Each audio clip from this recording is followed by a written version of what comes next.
Okay, welcome back to another episode of Everything, Everywhere, All at Once. My name, of course, is Stephen Edwards, and we're talking about turning wealth inside out, which is kind of poignant because in Everything, Everywhere, All at Once, we've been talking about how everything is seemingly happening everywhere, in everything all at once, and it is, right? The speed, this rapid, radical, revolutionary, exponential change is, since just we began this series, is seemingly accelerated, and it has, right? So now we've got all kinds of craziness going on in the world, 24 wars, right? Including the war happening between Israel and Palestine. We've got an election coming up, and it's really hard to figure out the truth, isn't it? Who's right, who's wrong, who's telling you what you really need to know, and who's telling you what they want you to know. And making sense of it all. And that is why it's happening, so that you stop looking to the external world for peace, harmony, trust, and meaning. It's got to come from within you, from your heart. So this is why I'm talking about this right now, and generally, because now it's not just important, it's imperative. We're on the cusp of a major transformation, and we're going through it now. We're in it, right? We're in the tunnel.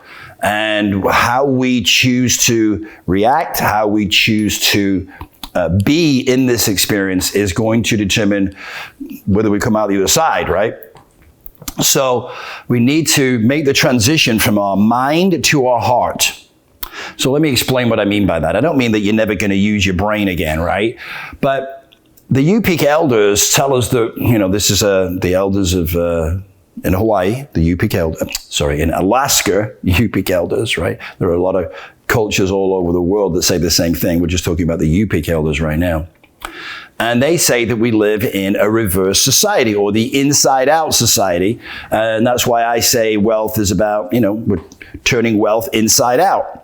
The inside out. And we have done the reverse with the way we live. So the Yupik elders say with great legitimacy that we have changed the laws of living. So for example, they say that, we used to teach our children how to live. Now we teach them how to make a living. We used to honor our elders, and now we honor money and possessions and youth. It used to be our heart that told our brain what to do. And now it's our brain that tells our heart what to do. We live in a mind-driven society.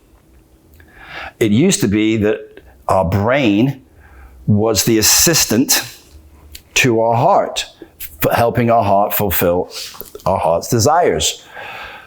But we've forgotten to listen to our heart. And they say people need to listen to their heart. You see, the mind is never in the now. It's never present. Our mind is either in the future or the past. It's never in the now. And yet our heart is always in the now. And our heart is connected to the earth, and the earth is connected to the universe, the intelligence of everything, everywhere, all at once. And we connect to our heart, and then our heart connects to the earth, and our earth to the universe. We can now tap into quantum mechanics, right? So that the universe can see everything, everywhere, all at once. We, from our limited perspective, can't. It's like looking at, if you're about to enter a maze from the ground, you could only see the entrance, and then you'd have to figure out which way to get around. But if you could see from a higher perspective, you could see above the maze, you could very quickly figure out how to get out in a matter of seconds. That's what connecting to our heart and intuition does.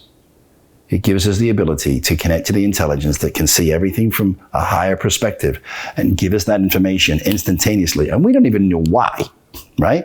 We just know that's the right thing to do because we live from our heart and faith, that knowing, that sense of knowing. When we feel that sense of knowing, we know it's true. We don't need to figure it out.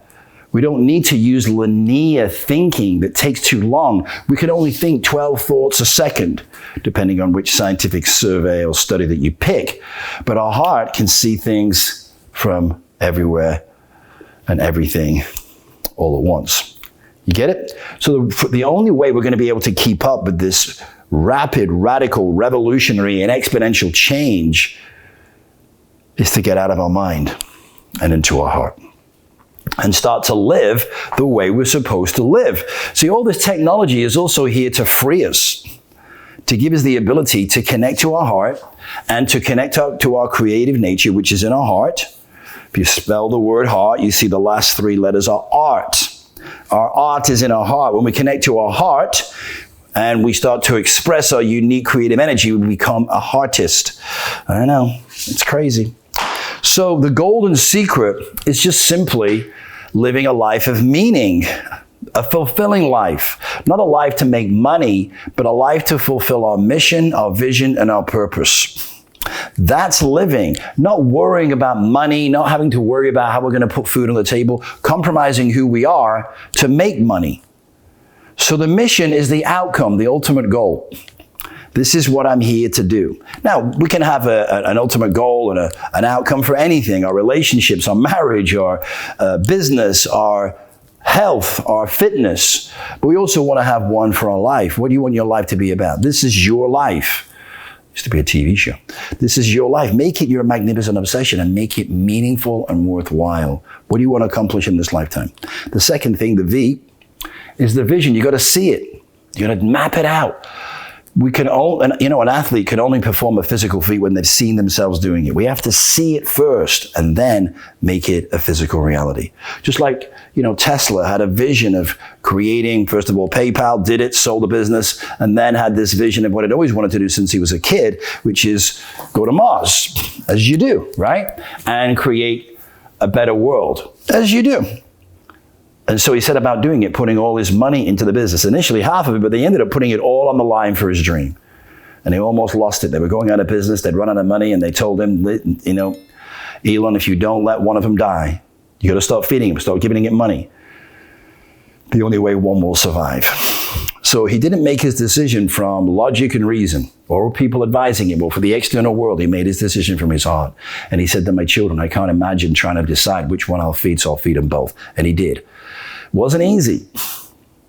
He was sleeping on the floor of his factory and on friends' sofas and couches, but he did it. So what are you prepared to put everything on the line for? And then the purpose, the why.